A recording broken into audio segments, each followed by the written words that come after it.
Mr. Happy by Roger Hargreaves. On the other side of the world, where the sun shines hotter than here and where the trees are 100 feet tall, there is a country called Happy Land. As you might very well expect, everybody who lives in Happy Land is as happy as the day is long. Wherever you go, you see smiling faces all around. It's such a happy place that even the flowers seem to smile in Happy Land. And as well as all the people being happy, all the animals in Happy Land are happy too. If you have ever seen a mouse smile, or a cat, or a dog, or even a worm, go to Happy Land.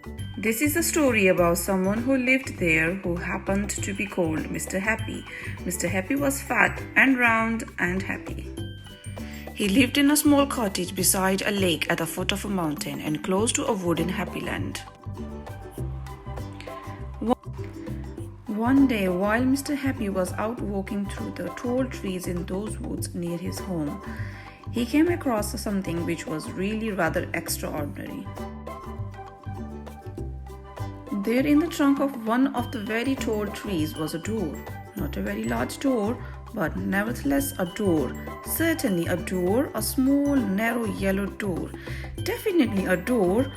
I wonder who lives here, thought Mr. Happy to himself, and he turned the handle of that small, narrow yellow door. The door was unlocked and it swung open quite easily. Just inside the small, narrow yellow door was a small, narrow, winding staircase leading downstairs.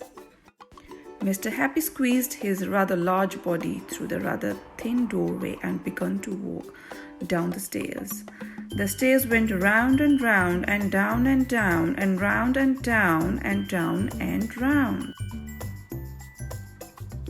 Eventually, after a long time, Mr. Happy reached the bottom of the staircase. He looked around and saw there in front of him another small narrow door, but this one was red.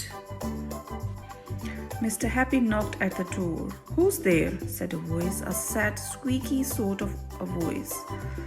"Who's there?"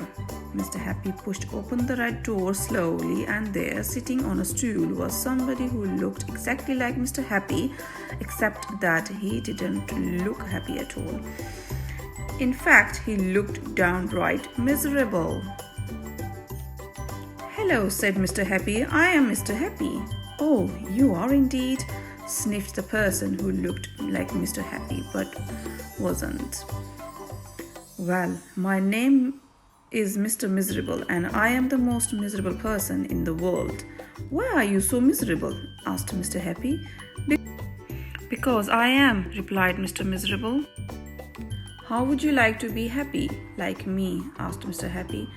"I would give anything to be happy," said Mr. Miserable, "but I am so miserable I don't think I could ever be happy," he added miserably. Mr. Happy made up his mind quickly. "Follow me," he said. "Where to?" asked Mr. Miserable. "Don't argue," said Mr. Happy. He went out through the small, narrow red door.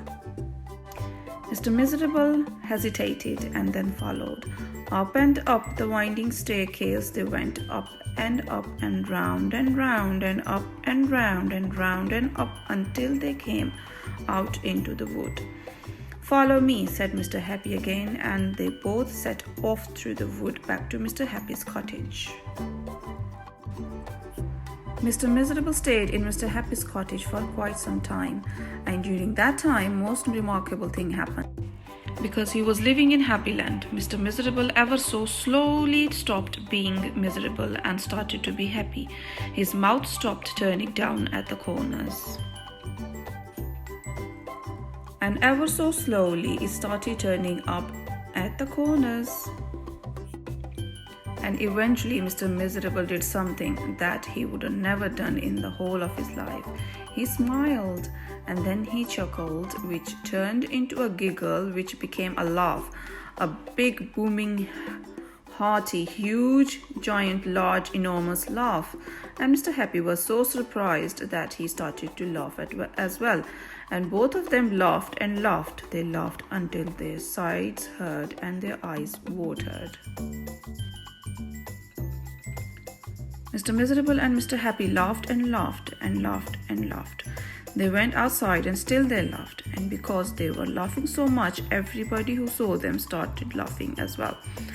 Even the birds in the trees started to laugh at the thought of somebody called Mr. Miserable who just couldn't stop laughing. And that's really the end of the story, except to say that if you ever feel as miserable as Mr. Miserable used to, you know exactly what to do, don't you? Just turn your mouth up at the corners. Go on.